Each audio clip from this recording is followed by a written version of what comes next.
Welcome to Should I Read It? Should I Read It is a weekly podcast that takes a deep dive into books. I'll provide a summary of the book and tell you how the ideas in the book relate across all the books we've covered so far. Welcome to episode 23 of Should I Read It? Today we're going to look at Linchpin by Seth Godin.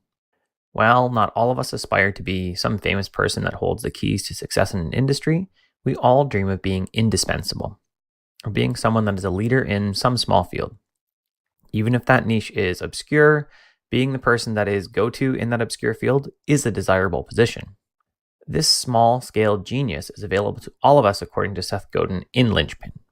We don't have to be amazing at everything. We're not striving to be some polymath, and I hate that word by the way, just to have a small piece of genius for ourselves.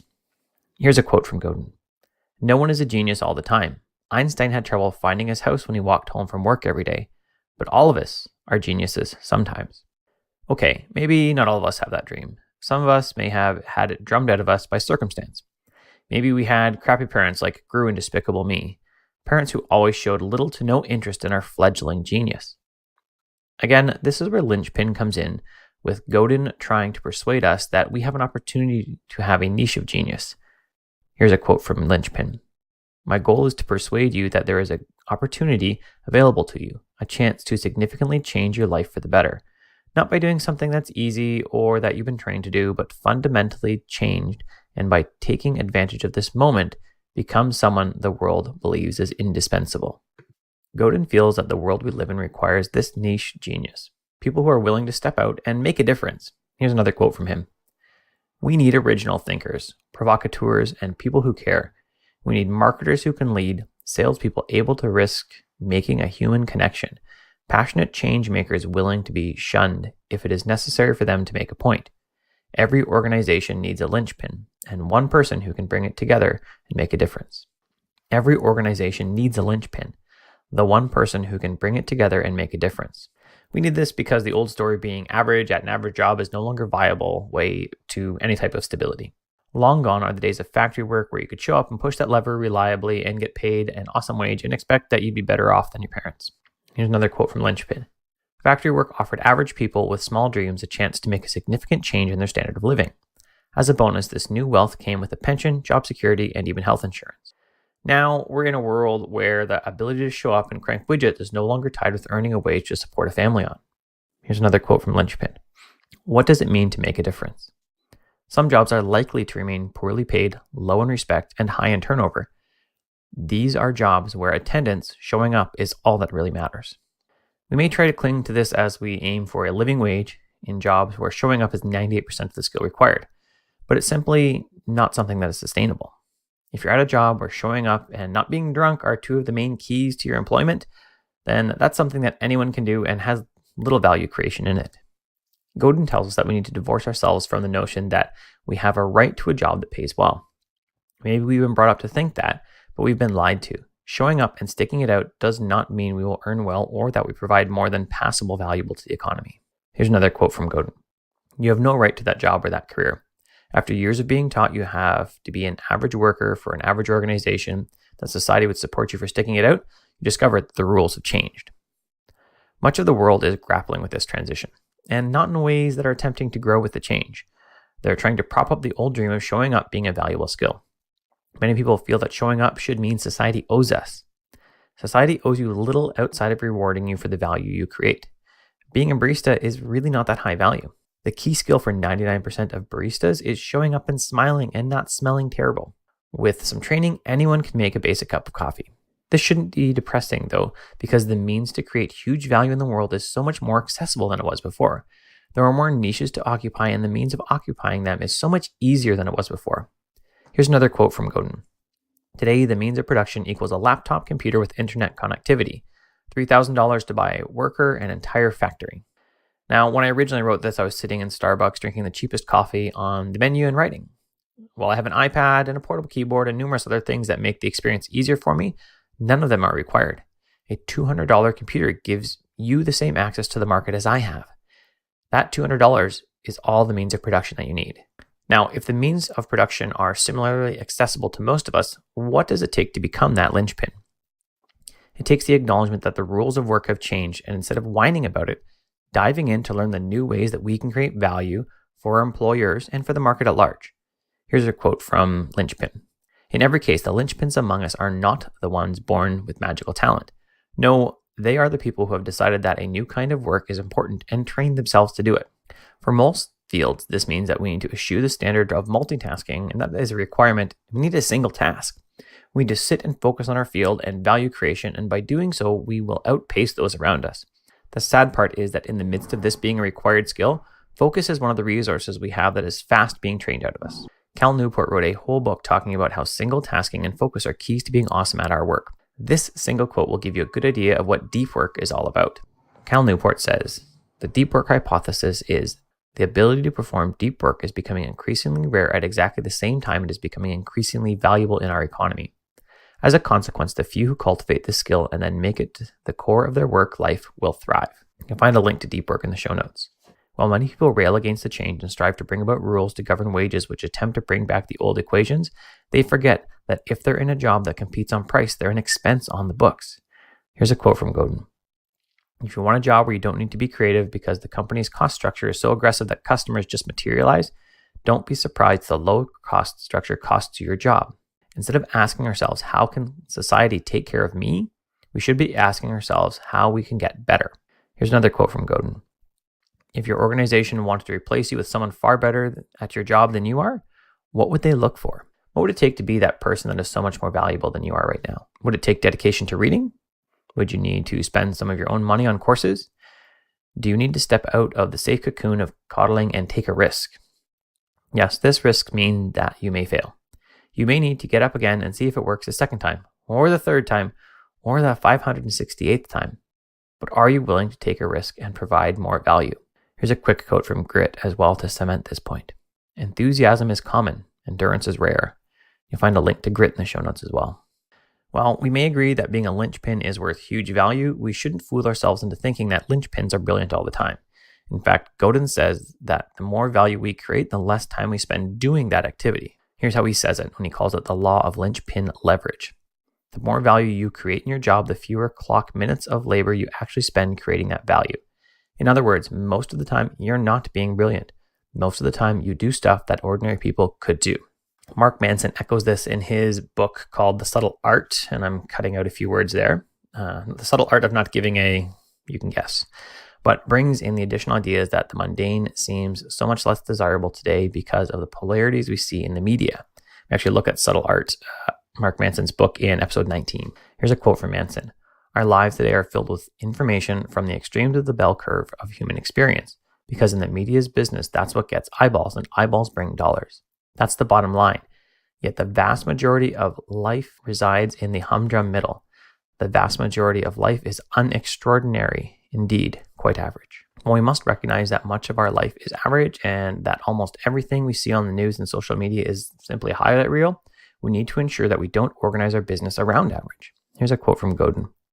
"Organizing around average means that the organization has exchanged the high productivity of exceptional performance for the ease and security of endless parade of average performers. Average is safe and secure, but it holds back those among us that can be exceptional. The exceptional will chafe against the inane rules that are brought about. They'll be exhausted by the rules, bringing about mediocrity, and leave to be amazing somewhere that's nowhere near your average." Here's another quote from Linchpin. "Finding security in mediocrity is an exhausting process. You can only work so many hours, fret so much. Being a slightly better typist or a slightly faster coder is insufficient. You're always looking over your shoulder, always trying to be a little less mediocre than the guy next to you. It wears you out." Seriously, who woke up this morning and wished to be average? While it may not have been work success that you wanted to excel at, it may have been being an amazing parent or to have the best lawn in the city. We all want to stand out in some way. There's also a fallacy in thinking that once we have a job that we wanted, we will finally be amazing. We'll rise to this challenge of that new job. Here's a quick quote from Godin. "If he waits for a job to be good enough to deserve his best shot, it's unlikely that he'll ever have that job. Your fabled job that is ready for your awesomeness is looking for awesome people. While you wait to be awesome, you're teaching yourself that it's okay to be average, to show up and quarter-ass something. You're not in a position where your ideal job could even consider you. If you want a job where you can full-ass something, you need to be full-assing it right now. You need to be reaching out and creating value somewhere, even if it's in the evenings and weekends on the side with your crazy project idea. It's that crazy project idea that will build you into the person that gets work, that is totally on board with your full assing. Being just a bit better, a bit faster than the competition is not a key to being a linchpin. Cranking out 2 extra widgets a day will not significantly increase your value. Godin puts it like this: someone can always do your job a little better or a little faster or a little cheaper than you can. Someone is always going to be willing to put another hour and do just a bit more. They're willing to do it for just a bit less. They're willing to race you to the bottom, and in the global economy we have online, many of them have a huge advantage in their economic leverage.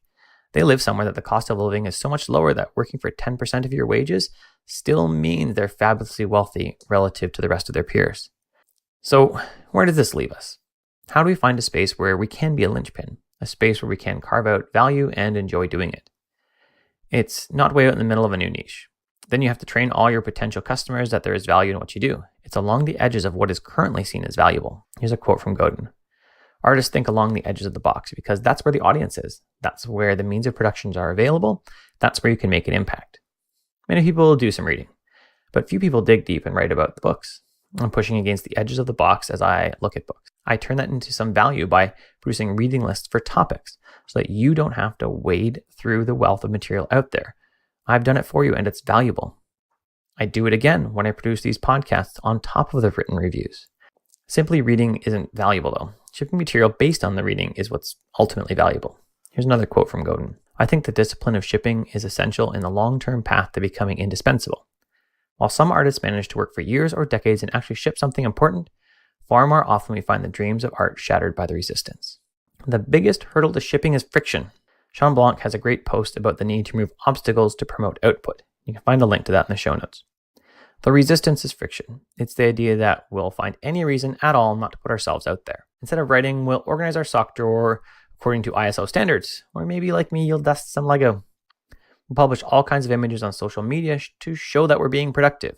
We'll walk the halls and talk to people and furiously return email instead of getting down to creative work. Here's another quote from Linchpin.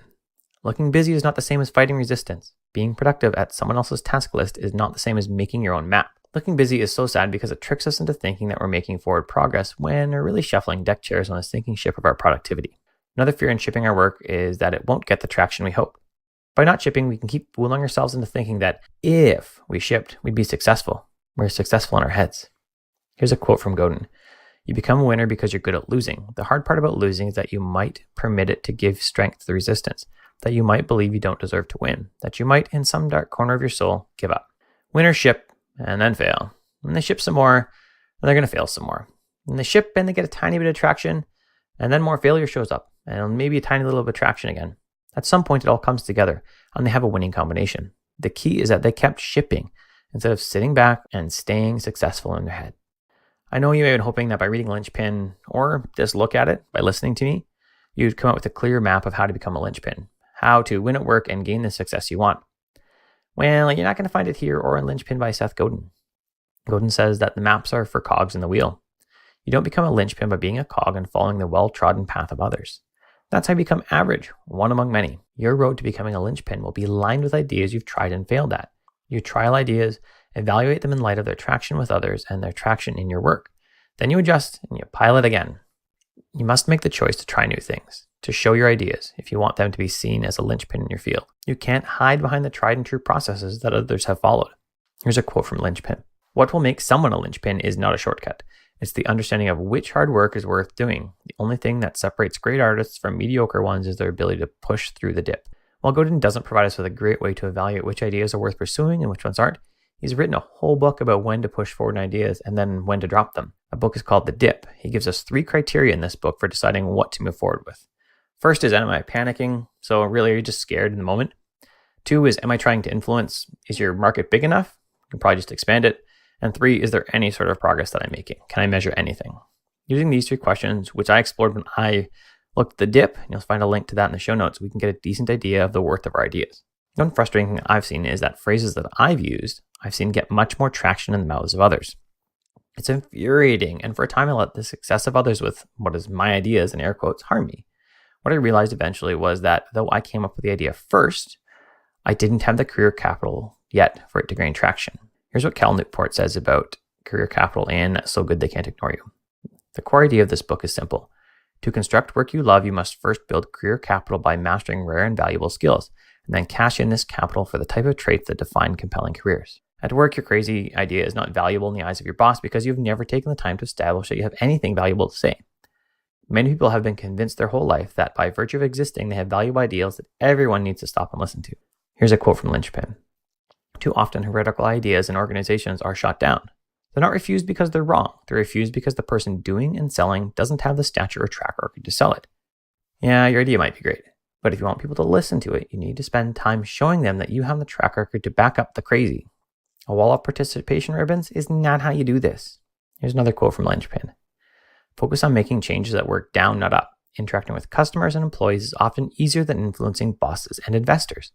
Over time, as you create an environment where your insight and generosity pay off, the people above you will notice and you'll get more freedom and authority. Now, I have a coaching client who wanted to change language at work around preventable accidents. He works in the safety system in BC. This implies that the person could and maybe should have avoided the circumstance. That even extended to one of their work trucks getting hit while parked. This language placed blame on the person in the eyes of my client. But he was brand new at his job and thus didn't have the career capital to get his boss to make a change. He did, however, have the career capital to make a offhand comment about the language to colleagues in the safety department, and they almost always agreed with him. Then his thoughts started to invade their conversations as a team, and then the boss heard about it.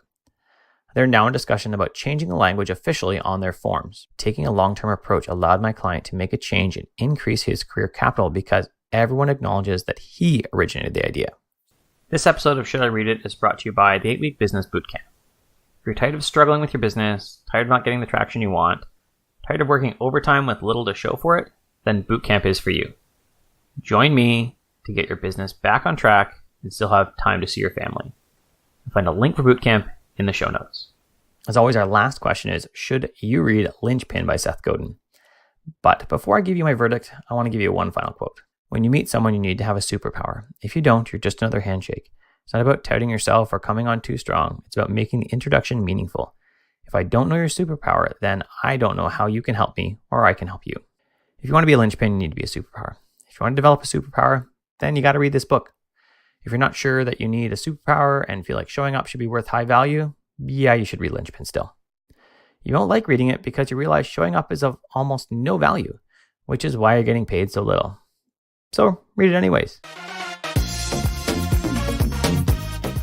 Thanks for listening to Should I Read It? To support the show, you can leave me a review in iTunes or a heart or a star in whatever podcast player you use. These help more people find the show. If you want to get more reading done, you should get an Audible membership. If you use curtismchale.ca/recommends/audible, that will help the production of the show financially.